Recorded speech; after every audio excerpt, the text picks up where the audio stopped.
ሰላም አለይኩም ወራህመቱላሂ ወበረካቱ። የተከበራችሁ የፕሮግራማችን ተከታታዮች የምታደምጡን የምትመለከቱን ሁላችሁም እንዴት ናችሁ? ሰላም ናችሁ ወይ? እኛ አልሐምዱሊላህ ደህና ነን። ይህ ንቃት ሚዲያ ነው። በንቃት ሚዲያ እንግዲህ የተለያዩ ጉዳዮችን ለማንሳት በአዲስ መልኩ መጥተናል። እኔ መንሱር አህመድ ነኝ። ከሊል ባልደረባ አብሮኛል። ዛሬ ከሰሞኑ ፕሮግራማችንን ነው የምናቀርበው። የከሰሞኑ ፕሮግራማችን እንግዲህ ሰሞኑን የተካሄዱ አንኳር ጉዳዮችን ለአድማጮቻችን በውይይት መልክ የምናቀርብበት ፕሮግራማችን። በከሰሞኑ ፕሮግራም ከዚህ በፊትም ብዙ ነገሮችን አንስተናል። ሰሞኑን ከተካሄዱ ጉዳዮች መካከል እንግዲህ ዋነኛው መጅሊስ ውስጥ አንዳንድ ነገሮች አሉ። እኛ መጅሊስ ላይ ብዙ ነገር ብለናል። በመጅሊስ ላይ ያልተናገርነው ነገር የለም። መጅሊስ ላይ ብዙ ነገሮችን የምንለው የኢትዮጵያ ሙስሊም ትልቁ ተቋም ነው ብለን ስለምናምን የኢትዮጵያ ሙስሊሞች ትልቁ ተቋም መጅሊስ ከሆነ መጅሊስ የኢትዮጵያ ሙስሊሞች አንድ ተቋም አለን፣ ተከራካሪ ተሟጋጅ ተቋም አለን፣ ጉዳዮቻችን የሚመለከተው ብለው ስለሚያምኑ ለዛ ተቋም ደግሞ ብዙ መስዋዕትነት ከፍለዋል።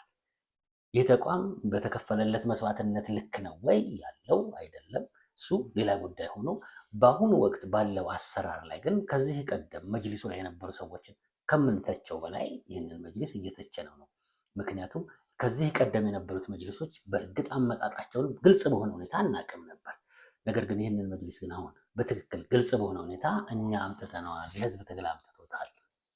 ፍትሐዊነት እንዲሰፍን ከመንግስት ጣልቃ ገብነት ነፃ የሆነ ሙሉ ለሙሉ ነፃ ባይሆን እንኳን በጣም እጁን ያልተጠመዘዘ መጅሊስ ተመስርቶ ለኢትዮጵያ ሙስሊሞች ግልጋሎት ይሰጣል በሚል እምነት ያመጣነው ነው ብለን ስለምናምን እሱን በትክክል በጣም ከዚህ ቀደም ከነበረው በላይ እየተቸነው ነበር። የምንተቸው ደግሞ እንዲስተካከል እንጂ ጥላቻ አይደለም። ምክንያቱም ቤትህ ላይ አደጋ ከጋረጠ እኔ ምን አገባኝ ብለህ የምትተው አይደለም።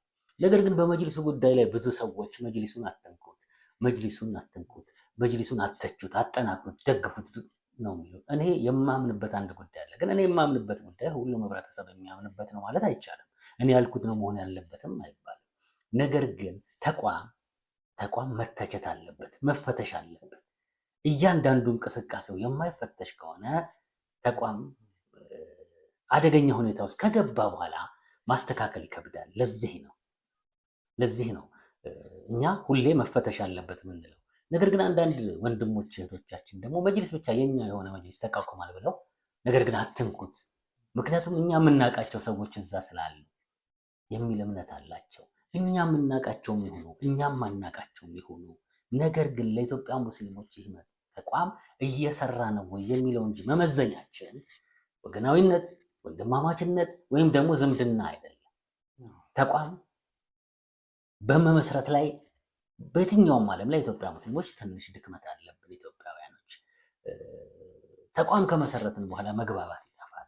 ተቋም ከመሰረትን በኋላ የኔ ተቋም ነው ብሎ መልፋት እምብዛም ነው። ተቋም ከመሰረትን በኋላ የተቋሙን ውጤታማነት ማሳየትን አርአያ መሆን ላይ ብዙ አይደለም። ይህ ድክመታችን ነው። የማኔጅመንት ድክመት ይመስለኛል፣ ወይም ጽናት ጉድለት ይመስለኛል። የሆነ ሰው በጣም ሊሰራ ሲል የሆነ ክላፍ የሚፈጠር ሰው ይመጣል። የሆነ ሰው ሊሰራ ሲል የሆነ ሰው ለዘብተኛ ሆኖ ይመጣል እና ሁሉም አንዱ አቋም አይኖረውም። ሁሉም አንዱ አቋም ያለው ደግሞ ማምጣት አትችልም። የመጅሊስ በሽታ ይሄ ይመስለኛል። ሌሎችም ተቋም በሀገር ውስጥም በውጭም ያሉት ተቋም ላይ መሰረታዊ ኃላፊነት ያላቸው ሰዎች የሚያውቁት ነው። ብዙ ነው የሚቆስሉት። የሚሰራ አለ፣ የማይሰራ አለ። ብቻ የማይሰሩ ሰዎች ደግሞ በተለይ በጣም አሸናፊ ይሆናሉ። በማስተባበልና አድማ በማስመታት ሰዎችን አይምሮ በመቀየር ታታሪ ሰዎች ላይ ብዙ ጊዜ ችግር የሚፈጥሩ ሰዎች አሉ። አላህ ያንሳላቸው እና ተቋሙን እንፈትሸው። እየፈተሽን ነው ማጠናከር ያለብን እንጂ እንደው ዝም ብሎ አትንኩት አይደለም። በዚህ ዓመት ምን ሰራ፣ ምን አመርቂ ውጤት አመጣ የሚለውን በተሰጠው ጊዜ ገደብ ውስጥ ይሄን ያህል ከሰራ በ3 ዓመት ውስጥ ይሄን ያህል ሊሰራ ይችላል የሚል ትንቢት መተንበይ እንችላለን። ገብቷል? በሰራው ልክ በአመት ውስጥ ይሄን ያህል ከሰራ በ2 ዓመት ውስጥ ይሄን ይሰራል እንጂ ይሄ የመንግስት ስልጣን አይደለም። ምክንያቱም ረጅም ጊዜ ማለት ነው ቆይተው አሁን የተቋቋመው አሁን የመጣው ምናምን እኔ ይሄ በፖለቲካ ባለስልጣኖች ዘንድ ነው። መንግስት አሁን የተመሰረተው ባዶ ካዝና ነው የያዘው። እዚህ ጋር እንትን ነው፣ እዛ ጋር የእናቴ መቀነት አደናቀፈኝ። የህዝብ ጥያቄ መመለስ ሲያቅተው ብዙ ጊዜ የመንግስት ተቋማት የሚመልሱት መልስ ነው። የኢትዮጵያ ሙስሊሞች ተቋም የኢትዮጵያ ሙስሊሞች ችግር ይታወቃል፣ ግልጽ ነው። ያንን ችግር ለመፍታት ደግሞ ተደክሟል። የተዘጋጀነው ዝግጅት ሳይኖር ወደ ትግል አንገባ። ቢሰጠን ምን እናደርጋለን የሚለውን ነገር ሳናውቅ በሞቅታ አይደለም የገባ ነው። የሚስተካከለው ነገር ግልጽ ሆኖ ታይቶን ይሄ ድክመት አለ ብለን ያ እንዲታረም ጠይቀን ጥያቄው ስላልተመለሰ ወደ ትግል ገብተናል ማለት ነው። ስለዚህ ከዛ በኋላ ቀላል ነው። ግን አሁን መጅሊስ ውስጥ ያለው ነገር ምንድን ነው? ባጭሩ ውስጥ አንተስ ምን እየታየ ነው? አንዳንዴ ያው ቅድም ባልከው ላይ አንዳንድ ነገሮችን ለመጨመር ነው። ምንድነው ይሄን የምትተቻቸውና ማትተቻቸው ጉዳዮች አሉ። አሁን ለህዝብ አደባባይ ይህ ነው ብለህ ማትገልጸው የውስጥ ጉዳይ አለ አይደለም? የምትመካከርባቸው ጉዳዮች፣ እነዛን ተመካክረ የምታልፋቸው ነገሮች አሉ። አሁን በመጅሊሱ ጉዳይ ላይ ግን አትንኩት የሚለውን ምናልባት ሄደህ ልትወያይ ትችላለህ ከነዚህ አካል ጋር። ሚዲያ ለምን አስፈለገ? ጥንቃቄ እንዲኖር ነው። ገባህ? እኔ አንተ ስህተት ስትሰራ የአንተን ስህተት አይቼ ማለፍ የምችል ከሆነ ነገም ያንን ስህተትህን እየደገምከው ሂድ የሚል ነገር እንደገና እያገዝኩ ነው ማለት ነው፣ እየጨመርኩልህ ነው። ስለዚህ መተቸት ሚዲያ ካለ ጋፕ ይኖርሃል። ለምትሰራው ነገር ራሱ ጥንቃቄ ታደርጋለህ። ነገ አደባባይ ልወጣ እችላለሁ፣ እነከሌ ተተችቷል፣ ዛሬ ነገ ደግሞ እኔም ልተች እችላለሁ የሚለውን አንድ ጥንቃቄ ትወስዳለህ። መጅሊሱ እርግጥ የኛ ነው። መጅሊሱ እውነት የተጮኸለትን ያህል ሄዷል ወይ? የተፈለገውን ያህል እንደው የተፈለገውንም ያህል አይሁን፣ በመጠኑም እንኳን ቢሆን ሀሳባችን ተንሸራሽሯል ወይ? እንደው ልብ የሚያረካም ባይሆን በመጠኑም ቢሆን እንደው አመርቂ ስራ ሰርተዋል ብለን ልንል አንችልም። እርግጥ ነው ብዙም ያስከፉ ነገሮች አሉ። አደባባይ አውጥተን የማትናገራቸው ብዙ ነገሮች አሉ፣ አፍነህ የምትይዛቸው።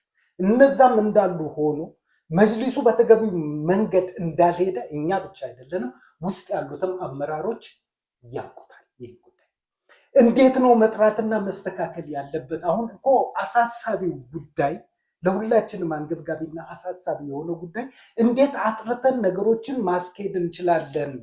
ትልቁ ጉዳይ ስህተት አለ። ያ ስህተት የማይታረምና የሚታለፍ ከሆነ ነገም እንቅፋቶች ይፈጠራሉ፣ ይመጣሉ እና እንዴት ነው ልናጠራው የምንችለው የሚለውን ጉዳይ ነው መነጋገር ያለብን። ወደ ሀሳብ ሂድና ወደ ሌሎች ጉዳይ ይመጣል። እንግዲህ ከአዲስ አበባ እስልምና ጉዳይ ውስጥ ካሉ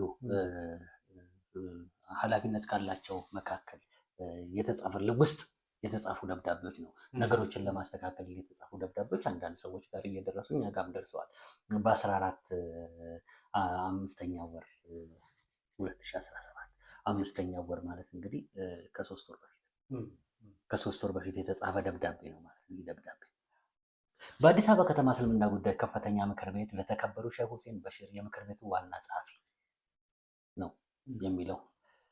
በምክር ቤታችን ጉዳዩ በምክር ቤታችን ውስጥ ስር የሰደዱ ችግሮች በአስቸኳይ እንዲፈቱና ያለ አግባብ በኃይል ከስራ የመፈናቀል ሙከራ እንዲቆም ስለመጠየቅ ነው።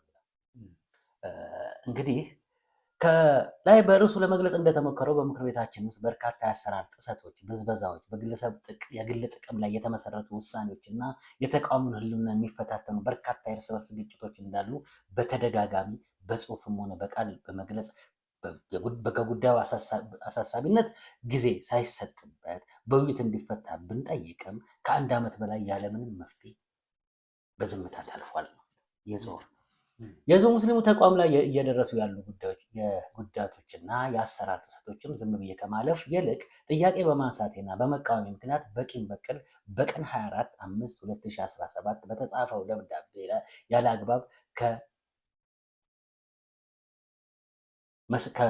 ከዚሁ ከመስሪያ ቤት ወደ ለሚኩራ ከዋና መስሪያ ቤቱ ወደ ለሚኩራ ክፍለ ከተማ እንዲዛወር የስራ ደረጃ ዝቅ ማድረግን ተከትሎ ጉዳዩ ከአሰራር ያፈነገጠ ከምክር ቤቱ የሰው ኃይል አስተዳደር መመሪያና የውስጥ አሰራር ደንቦች የጣሰ ከመሆኑ በተጨማሪ የአሰሪና ሰራተኛ መብት ድንጋጌዎችን የሚጥስ በመሆኑ እንዲሁም የተቋሙን ህልውና እየተፈታተኑ ላሉ ችግሮች ቅድሚያ ተሰጥተው ጊዜ ሳይሰጠው በውይይት እንዲፈታና ጉዳዩ ወደነበረበት እንዲመለስ በቀን 27/5/2017 ለሚመለከተው አካል ሁሉ ደብዳቤ ቢጽፍም እስካሁን መልስ ሳይሰጥበት ችግሮች ሳይፈቱ ቀርተው ከበፊቱ በበለጠ አሁንም ተባብሰው ምክር ቤቱ እየተተራመሰ ቀጥሏል ነው የሚለው። ይህ በእንዲህ እንዳለ ለተጠየቁት በርካታ ጥያቄዎች መልስ ሳይሰጥበት እኔን ለማሸማቀቅ ታስቦ ግለሰቦች ባገኙት አጋጣሚ ሁሉ የስም ማጥፋት ዘመቻ ላይ ተሰማርተው አልበቃ ስላላቸው በቀን 14/8/2017 ከሰዓት በኋላ 10 ሰዓት ላይ በቢሮ ስራ ላይ ባለሁበት 3 ሰራተኞችን ወደ ቢሮ በመላክ በኃይል ቢሮ ለቅቄ እንዲወጣላቸውና ሁከት እንዲፈጠር ታስቦ ከትልቅ ሙስሊም ተቋም የማይጠበቅ ሰራተኞችን እርስ በርስ የማበጋጨት ሙከራ ተደርጓል ነው ብለው እነዚህ እንግዲህ በመጨረሻም የተጠየቁት ጥያቄዎች እንዲመለሱ የአሰራር ጥሰቶች እንዲታረሙ እና የተቋሙን ለአደጋ እየዳረጉ ያሉ ግለሰቦች ቆም ብሎ በሰከነ መንፈስ ነገራቶችን እንዲያዩ ችግሩን በውይይት ተፈተው ወደ ነበረበት እንዲመለስ እና እኔም በግሌ በኃላፊነት ደረጃ ላይ እንዳለውና ኃላፊነት እንደሚሰማኝ ታማኝ አገልጋይ እየደረሱ ያሉ ጥሰቶችን ዝም ብዬ ከማለፍ ይልቅ ጥያቄ በማንሳቴ በመቃወም ምክንያት ብቻ በቂም በቀል እየተደረገብኝ ያለው የሰው ማጥፋት ዘመቻና በኃይል ከስራ የማፈናቀል ሙከራ በአስቸኳይ እንዲቆም በትህትና እየጠየቁ ይህ ሳይሆን ከቀረ ግን ለሚፈጠረው ችግር ሁሉም ምክር ቤቱ አባል ኃላፊነቱን እንዲወስድ ነው የሚለው። ለምክር ቤቱ ፕሬዝዳንት፣ ለምክር ቤቱ ምክትል ፕሬዝዳንት፣ ለስራ አስፈጻሚ አካላት፣ ለዋና ስራ አስኪያጅ፣ ለምክር ቤቱ ስራ አስኪያጅ፣ ለሁሉም መምሪያዎች እና ለክፍለ ከተማ ምክር ቤቶች ምናምን ያለ ኡስታዝ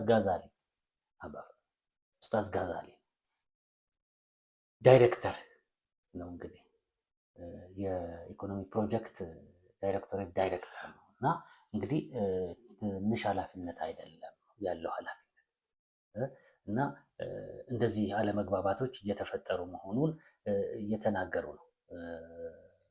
ከ3 ወር በፊት ነው የተጻፈው የደብዳቤ እና እንደዚህ ከኃላፊነት መነሳት፣ ከኃላፊነቱን አነሱኝ፣ ከኃላፊነት አባረሩኝ፣ አስወገዱኝ ምናምን የሚባሉ ነገሮች አሉ። ተቋሙ ላይ ከኃላፊነት ስትነሳ ያው ተቋሙ ላይ ያሉ ኃላፊዎች ተስማምተው ደብዳቤ ሰጥተው በዚህ ምክንያት ብለው ያጎደልከውን ነገር ተናግረው በደብዳቤ ማስጠንቀቂያ ምናምን ሰጥተው ሊያስነሱ ይችላሉ ማለት ነው። ይህ ነገር ግን እዚህ ጋር አልተጻፈም። እኛ ይህንን ያቀረብንበት ምክንያት ምክር ቤት ውስጥ እንደዚህ አይነት ደብዳቤ እየተጻጻፉ ነበር። እንግዲህ ሌላው ፌስቡክ ላይ የወጡ ነገሮች አሉ።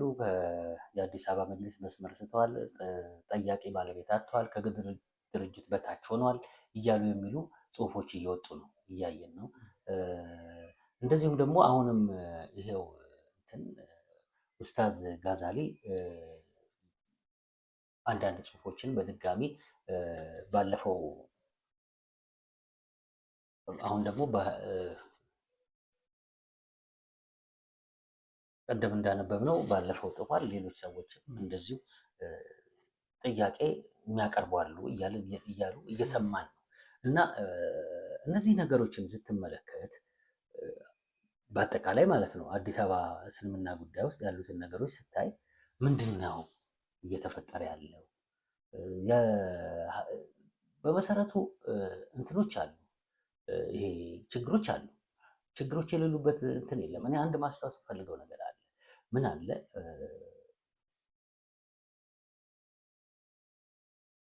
ሲመሰረት ተቋም በስራ ኃላፊነት ላይ ትልልቅ ኃላፊነት ላይ የምታስቀምጣቸውን ሰዎች አቋም፣ አመለካከት እንደዚሁም ደግሞ የስራ ጽናት ማወቅ አለብህ እና ኡስታዝ ሐሽም ከኮልፌ አካባቢ ትልቅ ስራ የሰራ ነው እየተባለ ብዙ ሲሞገስ ሰምቻለሁ። ኡስታዝ ሐሽም በራሱ መልቀቂያ ወስዶ መልቀቁን ሰምተናል እና ራምዚ የሚባል አንድ ወጣት ልጅ አለ። ብዙ ጊዜ ዳዕዋ ያደርጋል በሙስሊሙ ጉዳይ ላይ የተለያዩ ሀሳቦችን ይሰነዝራል እና ራምዚ የሚባል ልጅ ፌስቡክ ላይ የሚጽፋቸውን ነገሮች እንደዚህ አንዳንድ ቦታዎች ላይ እመለከታለሁ እና ነገር ግን እዛ እሱ የሚናገር መረጃ የሚፈልግ ሰው በግልጽ ልሰጠው እችላለሁ እያለ ነው እና ከመጅሊሱ ያሉ ነገሮች በጠቅላላ በግልጽ ነው እሱ የሚናገራቸው ነገሮች ፍንትው ብለው ይወጣሉ።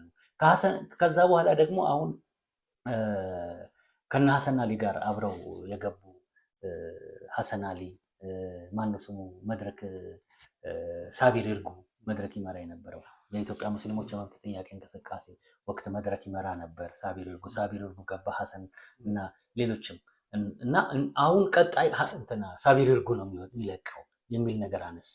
ሳቢር ይርጉ መልቀቂያ እንዳስገባ አንዳንድ ሰዎች እየተናገሩ ነው እና ይህ መጅሊስ ውስጥ ለመስራት የሚያገለግሉ ሰዎች የፌዴራል ሚሊስ ነው። የፌዴራል ሚሊስ ምክትል ፕሬዚዳንት እዚህ ጋር እንግዲህ በምስላቸው እያየናቸው ነው። ጠቅላይ ሚኒስትር ቢሮ ገብተው የነበረው ሁኔታ አይተናል። ጠቅላይ ሚኒስትሩን በጣም እያሞገሱ ጠቅላይ ሚኒስትሩን ማሞገሳቸው፣ ጠቅላይ ሚኒስትሩን ከፍ ማድረጋቸው ምናልባት ለኢትዮጵያ ሙስሊሞች ይጠቅማል ብለው አስበው ሊሆን ይችላል። ነገር ግን እኔ ሁሌም የምናገረውና አጽንኦት የምሰጠው ነገር ቢኖር የኢትዮጵያ ሙስሊሞች ተቋም የመጀመሪያው አቋማቸው መንግስት ለነሱ ዝቅ የሚልላቸው እንጂ በኢትዮጵያ ሙስሊም ተቋማት ውስጥ ያሉ የኢትዮጵያ ሙስሊሙን ውክልና የያዙ ሰዎች ለመንግስት ዝቅ በማንኛውም ሁኔታ ዝቅ የሚሉ መፈጠር የለባቸው የሚል አቋም አለ። ያን ጊዜ የኢትዮጵያ ሙስሊሞች ተቋም የማይረባ ተቋም ይሆናል። መንግስት ያዘዘህን ብቻ ትእዛዝ ውስጥ ላያዝ ይችላል። ግን አንድ አይነት ነገር መፍጠር ሙስሊሙ የሆነ ጥያቄ በሚያነሳ ጊዜ መንግስት ካልፈቀዳቸው ሁላቸው ወጥተው ሁሉ መግለጫ የማይሰጡበት ሁኔታ ይመጣል። እኔ አንድ በጣም መግለጽ የምፈልገው ነገር አለ። የሙስሊሙ ተቋም የሙስሊም መሪ የሆኑ አካላቶች ከመንግስታዊ አካላቶች ጋር ከባለስልጣን ከፖለቲከኞች ጋር ከተገናኙ ልክ በመርዝ እንደተነከሰ ውሻ ነው ብዬ በተደጋጋሚ ተናግሬያለሁ። በጣም ለነሱም ለኛም የማይሆኑ ነው። የኢትዮጵያ ሙስሊሞች ተቋም መሪዎች ናቸው። ይህ የእስልምና አሚሮች ናቸው። በእስልምና አሚር ታውቃለህ፣ አሚሮቻችን ናቸው፣ መሪዎቻችን ናቸው። ስለዚህ እነሱ የሚከበሩት በግል አይደለም።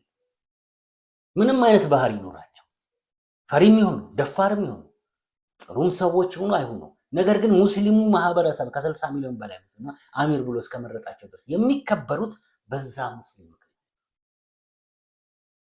ዝቅ ካሉ እነሱ በባህሪያቸው እንኳን ዝቅ ሊሉ ቢሞክሩ ያንን 60 ሚሊዮን ህዝብ ዝቅ እያደረጉ ነው። ለመንግስታዊ አካላቶች ወደታች ከወረዱ ያንን ህዝብ ወደታች እያወረዱ መንግስት አይደለም አክብሮ እዛ ጋር ያስቀመጣቸው። የመንግስት ስልጣን አይደለም ያዙት፣ የሙስሊሞችን ስልጣን ያዙ። በሙስሊሞች ላይ መመካት አለባቸው። በሙስሊሞች ላይ የሙስሊሞች ተቋም መሪዎች ነን ብለው ደፋር መሆን አለ። ወደ ተቋም ሲመጡ ደግሞ ሙስሊሙን ለማገልገል ቆራጥ ውሳኔ መወሰን አለባቸው። ምክር ቤት ውስጥ ከገቡ በኋላ የኢትዮጵያ ሙስሊሞች ችግር የታወቀ አይደለም ወይ? ምንድነው ሽኩቻ ውስጥ ብትሰበስባቸው የግል ጥቅሙን የሚያሳድዳል። እዛ ውስጥ ሆኖ ደግሞ እኔ ሙስሊሞችን ለማገልገል ነው ምፈልገው ደሞዝ አልፈልግም ይላል። ደሞዝ እንዲቀርበት የማይፈልግ ደግሞ ተሰልፎ ደሞዝ ይወስዳል። ደሞዝ መውሰዱ አይደለም። ከዛ ልዩ ጥቅም የሚፈልጋል። ከዛ ሲወጣ መጦሪያ የሚፈልጋል። ይህ አማና እኛ ጠንካራ የምንሆን ደካማ የምንሆን ሙስሊሞች ነንና ይህ አማና የሙስሊሞች ነው። ክብደት ልንሰጠው ይገባል። ልንጨነቅለት ይገባል። አንድ ሙስሊም ተመርጦ ወደዛ ሲሄድ ማልቀስ ነው ያለበት፣ መደንገጥ ነው ያለበት። ምክንያቱም የሙስሊሞችን አማና ይህን የተሰጠኝን ኃላፊነት መወጣት እችላለሁ ወይ? ሙስሊሞች በሚፈልጉት ካልቻልኩ ነገ አላህ ፊት ልጠየቅ። እዛ ቦታ ላይ ማንንም እንዲፈሩ አይደለም፣ አላህ ብቻ እንዲፈሩ ነው የሚፈለገው። ከነሱ በላይ አናውቅም። ምንም ነገር ቢመጣ ለሙስሊሙ ደግሞ ግንባራቸውን ሊሰጡ ነው። ለሙስሊሙ ጉዳይ ማንም ሊገላምጣቸው አይችልም። ነገር ግን የመጅሊስ ጉዳይ ከዚህ በፊትም ይህ መጅሊስ ለኢትዮጵያ ሙስሊሞች አይጠቅምም፣ እየጠቀመ አይደለም ያልነው በሌሎች በመጠለፉ፣ ሁለተኛ ሲጠለፍ ደግሞ ወደ ሙስና ውስጥ ይገባል። ወደ ሙስና ውስጥ ከገባ ደግሞ ይጠለፋል። ፖለቲከኞች መጀመሪያ ይከታተሉሃል። እያንዳንዱ እንቅስቃሴን ውስጥ ሰው አድርገው ይከታተሉሃል። አይተኙም ስለ አንተ እንቅስቃሴ፣ ምክንያቱም በስርህ ያለውን ህዝብ ነው የሚፈልጉት። ስለዚህ ያንን ህዝብ አንተን መያዝ ነው ያንን ህዝብ መያዝ ብለው የሚያምኑ። ስለዚህ ድክመቶችህን ይይዙና በዛ ድክመት ውስጥ የነሱ ተላላኪ ያደርጉሃል። እጅህ በሆነ ነገር ከተጨማለቀ አንተ እኮ የኢትዮጵያ ሙስሊሞችን ወክያለሁ ብለህ የኢትዮጵያ ሙስሊሞች እንደዚህ የምታረግ ሰው ነህ፣ ይህን አይነት ቤት የሰራህ ነህ፣ እንደዚህ አይነት ደሞዝ የምትበላ ነህ፣ አናውቅም እንዴ እንደዚህ አይነት መኪና የምትነዳ ነህ፣ እንደዚህ እያረክ ነው ለቤት እንደዚህ አይነት እናውቃለን እኮ እኛ ዝም ብለን ነው። አርፈህ ደግሞ ሙስሊሙንና መንግስት ሙስሊምና ህዝብ ልታጋጭ ትፈልጋለህ ይለዋል። ጠንካራ ነገር መስራት ከፈለግ ጨዋ ከሆንክ ማንም ሰው አይደፍርህም፣ ማንም ላይ አያስደነግጥህም። ስለዚህ ከዚህ ቀደም የነበሩ የመጅሊስ አሰራሮች በሙሉ ምዝበራና ሙስና በግልጽ በሚዲያ እስከሚሰማ ድረስ ነው አይደል የደረሰው። ሀጂ ዑመር አልተናገሩ እኔ ብቻ ነኝ እንጂ እጅ ያልነካበት እንዳለ በሌብነት ነው አላሉ። መጽዳት አለበት። አይጠፋም፣ ግን አሁን ይሄ እንደ በፊቱ አይደለም። ገንዘብ ፈልገህ የምትሄድበት፣ ጥቅም ፈልገህ የምትሄድበት አይደለም። ለረጅም ዓመታት የተጎዳውን ሙስሊም አንገቱን ቀና ለማድረግ ነው የመጣው። የግል ጥቅም፣ ቡድንተኝነት፣ ብሔረተኝነት እዛ ቦታ ላይ መኖር የለበትም። አላህን መፍራት አለበት። እንትና አባረረኝ፣ እንትና እንደዚህ በመወቃቀስ ደብዳቤ ውስጥ መግባት የለበትም። መስማማትና መግባባት አቀቷቸው ነው። አንድ ሰው ደግሞ በትክክል እየሰራህ አይደለም ብሎ ካነሱት መነሳት ነው ኃላፊዎቹ ካነሱት። ምክንያቱም ለአላህ ብለህ ነው እዛ ጋር የምትሰራው። አትሰራም ካሉ አንተ በአላህ ዘንድ ተጠያቂ አይደለም። ለሙስሊሙ ለመስራት ትፈልጋለህ። እዛ ጋር ገብ የምትይዘው የመንግስት መስሪያ ቤት ሲሆን፣ ጥቅም የምታገኝበት ሲሆን እኔ ለምን መስራት አለብን? ይሄ እኮ ኃላፊነት ነው። የራስህ ኑሮ አለ፣ የግል ኑሮ አለ። ኃላፊነቱን የተጫነብህ የሙስሊሙ ኃላፊነት የተጫነብህ እና ሁሌ የምታለቅስበት ነው። ሰራሁኝ አልሰራሁኝ በሙስሊሙ በሚፈልገኝ አማና ሁኔታ ላይ ነኝ ያለሁት ብለህ እየተሳቀቅ ያለበት ሁኔታ ነው። አትሰራም ካሉህ እኮ አንተ ከጭንቀት ነው የምትገላገል። እኔ እንደዛ ብዬ ነው ማስበው። አንዳንዴ ተጠያቂነትን ማሰብም ተገቢ ነው። አንዳንዴ አላህ ይቅር ይለኛል ብለህ የምታልፋቸው ብዙ ነገሮች ሊኖሩ ይችላሉ በስራ ሂደት ላይ እያለ፣ ግን ተጠያቂነትን ማሰብ ደግሞ አንድ ነገር ነው። ህዝብን ወዛ ቦታ ላይ ያስቀመጠ ጉድለቶች ቢኖሩ ነገር ሊጠይቅህ የሚችል አካል እንዳለ የምታውቅ ከሆነ ለስራዎች ጥራት እየሰጠህ ትመጣለህ እና በጥራትም ለመስራት ጥረት ታደርጋለህ። እነዚህ ነገሮች ጉድለቶች፣ ክፍተቶች እንዳሉ ነው አሁን በመጅሊስ ውስጥ ያየ ነው። ተጠያቂነት ባልከው አንዳንዴ ገደብ ያላቸው ነገሮች አሉ። እስከየት ድረስ እንደምትሄድ ከግማሽ በላይ የሚሆነው ኢትዮጵያዊ ሙስሊም በአጠቃላይ ወክሎ እዛ ቦታ ላይ አስቀምጦ ያንተ ንግግርና ያንተ እያንዳንዱ አካሄድ ለህብረተሰቡ ምንድነው ሞዴል ነው ማለት ነው። በቃ አንተ እኮ ህብረተሰብን ቅራጭ ነህ። እዛ ቦታ ላይ አስቀምጬልሃለሁ። ያንተን አርአያና ያንተን ስነ ምግባር ባህሪ ነው ተከትዬ የሚሄደው። ስለዚህ ያንተ ምንድነው መሆን ያለበት? ሼፕ ነው መሆን ያለበት። ትውልድ መቅረጽ መቻል ነው ያለበት። እዛ ቦታ ላይ ያንተን የምታሳየው ስነ ምግባርና አንዳንድ ጉድለቶች ህብረተሰቡ ወደ ተሳሳተ ቦታ እንደሚሄድም መገመትና ማሰብ መቻል አለበት። የምናያቸው አሁን ቅድም ባልከው ላይ ነው። አመራሮቹ የሚያደርጉትን አንዳንድ ድርጊቶች ፈትዋ የሚሰጥባቸው ብዙ ጉዳዮች እንዳሉ እንገምታለን። ብዙ ጉድለቶች ሁላ አይተናል። አልፈን እዚህ ደረጃ ላይ ደርሰናል።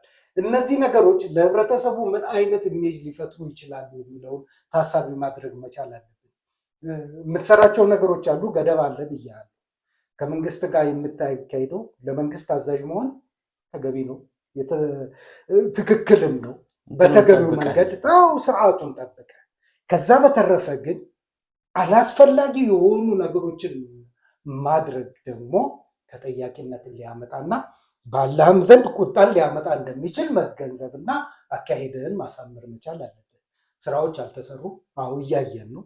ጉድለቶች አሉ፣ ብዙ ክፍተቶች አሉ። እነዛ ክፍተቶች በምን አይነት መንገድ ነው ሊጠገኑና ሊደፈኑ የሚችሉት የሚለውንም ታሳቢ አድርገን መሄድ መቻል አለበት። አሁን በአጭሩ የምንዘጋው ጉዳይ እኮ አይደለም። በመጅሊስ ውስጥ ያሉ ጉዳዮች በርካታ ጉዳዮች አሉ፣ አሁን ወደፊት መነሳት ያለባቸው ጉዳዮች። እነዚህን ሁላ እያጠራን እየመጣን ከህብረተሰቡም ጋር እየተወያየን እንሄዳለን። ምንድን ነው ጉድለቱና ምንድን ነው ክፍተቱ?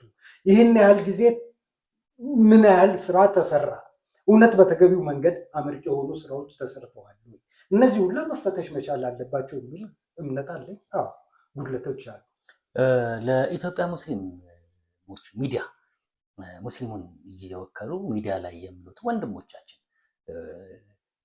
እውነቴን ነው የምልህ፣ መስልሃት የሚባል ነገር አለ። ነገር ግን በአይንህ ግን አትጫወት። በአይን መጫወት ግን የሞኝ ባህሪ ነው። ስለዚህ ተቋሞቻችን ላይ የሙስሊሙ ጉዳዮች ላይ ሸዲድ መሆን አለብን፣ ጠንካራ መሆን አለብን። ለዘብተኛ መሆን የለብንም። ገንዘብ የሚደግፉን የተለያዩ እውቅና የሚሰጡን የተለያዩ ነገሮችን የሚያደርጉልን ተቋም ውስጥ ያሉ ተቋሞች ካሉ ሲበላሹ ግን እኛ ጥቅማችንንና የሚያደርጉልንን አስተዋጽኦ ከግምት ውስጥ በማስገባት ግን መልመጥመጥና መልፈስፈስ ተቋሙንም እንጥለዋለን። ከተቋሙ የምናገኘውም ጥቅም አንድ ላይ አብሮ ይወድማል። ይህንን ማሰብ አለብን ብዬ እላለሁ። የኢትዮጵያ ሙስሊሞች ተቋም በጠየቅን ጊዜ መንግስት ጣልቃ ገብቷል። መንግስት ጣልቃ የገባበት ምክንያት በቀጥታ ቋንጃ ለመያዝ ነው። ሌላ ምንም ነገር የለውም። እኛ ብዙ ጊዜ ስንናገር እውነቱን ነው የምንናገረው። ምን ይመጣል የሚለው አይደለም። እማንናገር ከሆነ አደባባይ መውጣት የለብንም። እኛ ደክመን ህብረተሰባችንን ለማድከም ደካማ ለማድረግ ደግሞ ሚዲያ ላይ መውጣት የለብንም። ቢያንስ ጠንካራ እንዲሆን ነው። ጠንካራውን ጠንካራ ማህበረሰብ ለመፍጠር ነው በቻልነው አቅም እና ቋንጃ ለመያዝ ነው። ስብሰባ በሚያደርጉበት ጊዜ ሆቴል ስብሰባ ተከልክለው ነበር። የመጅልሱን መሰረታ ለመመሰረት የመጡ ኡስታዛችን ከቤተሰቦቻቸው ተለይተው እዚህ የሞቱበትን ሁኔታ እናውቃለን። እየተንገላቱ እና ጁመር መጅሊስ ውስጥ በነበሩበት ሰዓት የነበረውን ሁኔታ ታስታውሳለህ። መግባት አይችሉም ነበር። እነዚህ ነገሮች በሙሉ መንግስት እያየ ዝም ነው ያለው፣ የህዝቡን ፍላጎት ሳይጠብቅ። ምክንያቱም እጅህን አግዘን እንዲባል ነው። ማገዝ ውስጥ ከገባ ምን ሊከተል እንደሚችል እናውቃለን። ይህንን ያስከተለው ምንድን ነው? የዑለሞቻችን አለመግባባት። ቦክስ አልተሰነዛዘሩም፣ አሳፍረውን አልፈዋል። በጣም አንገታችንን አስደፍተውናል፣ አሳዝነውናል። በወቅቱ ለምን ካለን የሌሎች መሳቂያን ያደረጉ ነገሩ መቀየሩ ላይቀር፣ ሁኔታ ወደ ተፈለገበት መሄዱ ላይቀር ለአላህ ብለን የምንሰራ ከሆነ መግባባት አይከብድም። የግል አመለካከት፣ የግል ክብር፣ የግል ፍላጎት፣ የተለያዩ ነገሮች ሲኖሩን እኔ ነኝ በላይ እኔ ነኝ አዋቂ ብለን ስናስብ ብቻ ነው መግባባት። ለአላህ ብለን የምንሰራ ብንሆን እውነቴን ነው የምልህ፣ ሰዎችን ፈልገህ አታገኛቸውም። ለአላህ ብለው የሚሰሩ ሰዎችን አታገኛቸውም። ጊዜ አይሰጡም። በዚህ ዘመን በዚህ አሁን ባለንበት በዱንያ ካለምንም ጥቅም ለአላህ ብለህ ስራ ብትለው ሌላ ከኔ የተሻለም ደሞ አለ ብሎ ሌላ ወንድም ነው የሚያመጣል። ጥቅም ካለው ግን ሌላ ወንድም አይደለም ያመጣል። እኔ ያለው ብሎ ከፊት ነው የሚቀድምልን። ጊዜውን ማወቅ አለብን። እንሞታለን። ለሁላችንም መንገር ያለብን እኛ ሟቾች ነን። መርሳት የለብንም። እኛ ምንም ያክል ብንወዳት ዱንያ ላይ እንሞታለን። በሙስሊሙ ጉዳይ ላይ ቀልድ የለም። ሌላው ነገር ላይ ብዙ ወንጀሎች አሉብን፣ እነሱ እኮ ይበቁናል። በሙስሊሙ ጉዳይ ላይ ግን ሌሎች ጥቅሞችን መፈለግ፣ የሙስሊሙ መሪዎች ሌሎች አርአያ እንዲሆኑ መፈልገው ዱንያው ጉዳይ ላይ ለስላሳ ወይም ዱንያው ጉዳይ ላይ ለዘብተኛ ሆነው ማየት። ዱንያው ጉዳይ ላይ ለዘብተኛ ማለት በሚሊዮን የሚቆጠሩ ብር የወጡበት መኪናዎች ላይ እነሱ ማየት እኔ ብዙ ማለት እኛ ሌሎች አይሁዶችና ሌሎችኛ ሱና ሊሆኑ አይችልም። መጓጓዣ መሆን ከቻለ በጣም ሌተስት መሆኑ ቪኤት ምናምን እየነዳትን ማለቱ ነፍስያ ያመጣል። ሰዎች የፈለገ ዑለማ ቢሆን ነፍስያ የሌለበት የለም። የሰው ባህሪ የሌለ አንድ ሰው ዕውቀት ስላለው የሰው ባህሪው ከሱ ላይ ይወጣል ማለት አይደለም። ቁርአን ስለቀራ ተፍሲር ስለቀራ ሰውኛ ባህሪው ከሱ ይወጣል ብሎ ማለት ማሰብ እና እሱን መላእክት ማድረግ ተገቢ አይደለም፣ ይሳሳል። ስለዚህ ጥቅማ ጥቅሞች ለኛ አደገኛ ናቸው፣ ገደብ መያዝ አለባቸው። መጅሊሱ ላይ ትክክለኛ ስራ እንዲሰራ ለአላህ ብለው የሚሰሩ ሰዎች እንዲመጡ የመጅሊሱ ጥቅማ ጥቅም የደሞዝ ሁኔታ የተለየ በቃ እንትን ማለት ካለበለዚያ አሁን 30 እና 40 ሺህ ብር ደሞዝ የሚከፈለው ሰው ቁጭ ብሎ ያለቅሳል ብለህ ታስባለህ? አልሰራው ብሎ ያለቅሳል? ምንድነው እየሰራ ያለው ብሎ ሊያለቅስ ወደ አላህ አልተሳሳትኩም በሙስሊም ልክ እንደነ ዑመር ኢብኑ አልኸጣብ ወየውልህ ዑመር እኮ ነበር የሚሉት ሙስሊሙን በሚመሩ አሚረል ሙእሚኒን በሆኑበት ጊዜ እኮ በጣም አዛ ነው የሆኑት አይደል? እየተጨነቁ በየቤቱ እያንኳኩ ምንድነው እንደዛ አድርጎ አይደለም ሀገር አይደለም የሚመሩት። የሙስሊሙ ችግር ምንድነው? እንዴት ነው የምንፈታው? እንቅልፍ ከማጣት ይልቅ በርስ ጉዳይ ሲቻኮቱ መስማት ማየት በጣም ያሳፍራል። መጅሊስ ውስጥ ማገልገል አትችልም ከተባል አንተ ማገልገል ብትችል እንኳን ምን ታደርገዋለህ? መጀመሪያ ስትገባ እንዴት ነው ስትገባ ደስ ብሎ እዛ ቦታ ላይ እንዴት ትገባለህ? እጅህን ካልተጠመዘዝክ በቃ ካላንተ የሚሰራው የለም። እንዴት አላህ ማና ስንጠለብህ እምቢ ትላለህ ተብለህ ነው መምጣት ያለብህ። አንገትን ቀና ካረክ መጀመሪያ ወድቀሃል። አንገቱን ቀና ያደረገን እንዳትመርጡ ተብለህ ገብቷል። እገሌ ሊሰር ተፈልፍሎ ነው መጅሊስ ውስጥ ሊሰሩ የሚችሉ ሰዎች እባክህ ምክንያቱም ለምን መሰለ የምትፈራው? እባክህ ቤተሰብ አለኝ እኔ ነፍስያ አለብኝ እዛ ቦታ ላይ አልገባም ብለህ የምታለቅሰው እኮ ለአኺራ ነው። ምክንያቱም ጉዳዩ ሱቅ አይደለም፣ ንግድ አይደለም፣ የግለሰብ አይደለም፣ የሙስሊሞች ጉዳይ ነው። በዚህ ውስጥ ብዙ የኛ ቢጤ ደካማ ቢኖር እንኳን ብዙ ጠንካራ ሙስሊሞች ለአላህ ብለው የሚያድሩ ሙስሊሞች አሉ። እነሱንም ነው የምታስተዳድረው፣ የነሱንም ጉዳይ ነው ያስከው። ከባድ ቦታ ነው። እንዲህ በቀላሉ እንደ መንግስት መስሪያ ቤት መጠቀም የለብህም። ስለዚህ የዛኔ በመካከላችን መንግስት የገባው የዛኔ ነው። እነዛን አስወጥቶ አንተን ሲያስገባ እኔን ያስገባው ነው የሚልህ እኮ ያችን ፈልጎ ነው። ግልጽ ነው። የዛኔ ግን እኛ መብሰልና መብለጥ አልቻልንም። አዋቂዎቻችን ይህንን ነገር እንዴት ነው ማድረግ ያለብን ማለት አልቻሉም። ውጡ የተባሉት ሰዎች አለቀሱ። ውጡ ከተባልክማ አልሐምዱሊላህ ብለህ ነው እኮ መውጣት ያለብን። ሌሎቹ ዑለማዎች መጥተው በቃ እናንተ ነገ ሊቀምጡ ሰው አልሐምዱሊላህ። ምክንያቱም ከሐሳብ ከጭንቀት እኮ ነው የምትድነው። ነፍስያ ነቻ ነገ ተጠይቅ። ይሄን ግን እንደ ስልጣን የምንወስደው ከሆነ እንደ ክብር የምንወስደው ከሆነ በጣም ተሳስተናል። ለቦታው የሚመጥን ሁኔታ አይደለም ያለው። በዚህ መልኩ የምናስበው ከሆነ እንደዛ ነው ያመለካከት። አዎ ልክ ነህ። ሁላችንም አሁን እኛ እኮ አይደለም አድማጭ ተመልካቾችን በዚህ ጉዳይ ላይ ሀሳባቸውን እንዲሰጡበት እፈልጋለሁ። ስራ ተብለህ ስትባል እኔ አቅሜ ይሄን ያህል ነው መስራት የሚችለው፣ በአቅሜ ይሄን ያህል መስራት እችላለሁ ብለህ ትላለህ፣ ትገምታለህ። ይሄ ግን የሰው ብቻ እኮ አይደለም፣ የአላህም አደራ አለበት እዚህ ጋር። ምን ያህል ስህተት ልሰራ እችላለሁ ብለህ ራስህን መጀመሪያም መጠየቅ መቻል አለበት። ብቃቱ እንዳለ ውስጥህን አሳምነዋል አይደል? ብቃቱ አለኝ ብለህ ራስህን አሳምነዋል። እዛ ቦታ ላይ ስትቀመጥ ደግሞ አንተ እኮ ሳታውቃቸው ብዙ ስህተቶች በአንተ ስር እኮ ያልፋል። ለምሳሌ የምታስተዳድራቸው ብዙ አንተ የምታዛቸው ወገኖች ሊኖሩ ይችላሉ። አንተ ባዘዝከው መንገድ ላይሰሩልህ ይችላል። ብዙ ጥፋቶች ይጠፋሉ። አንተ ተጠያቂ ሆንክ አልሆንክም፣ እነዚህን ሁላ ታሳቢ አናደርግም እኮ እዛ ቦታ ላይ ስንቀመጥ። ሁሉን ነገር ኮምፕሊትሊ እንረሳለን፣ እንቀየራለን። ቦታው ራሱ ይቀየረናል። ከዛ በኋላ ለምን ተጠየቁ፣ ለምን ተነካው ውዝግብ ትፈጥራለህ። ይህ ነገር እንዳይመጣ፣ ይህ እንዳይሆን ሽኩቻው ይኑር፣ ግን አደባባይ የወጣ በጣም ገሃድ የወጣ ሽኩቻ መፈጠር መቻል የለበትም። የሚያወዛግቡ ነገሮች ሊፈጠሩ ይችላሉ በውስጣቸው አይደል?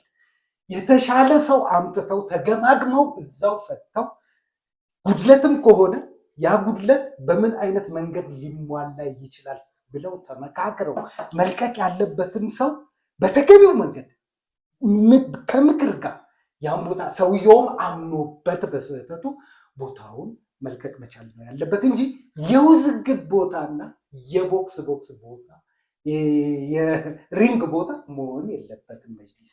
ይሄንን ታሳቢ ማድረግ ይገባናል ሁላችን። ወደ መጨረሻው አካባቢ እየሄድን ነው ፕሮግራማችን። ስለ መጅሊስ ብዙ ነገር ብለናል።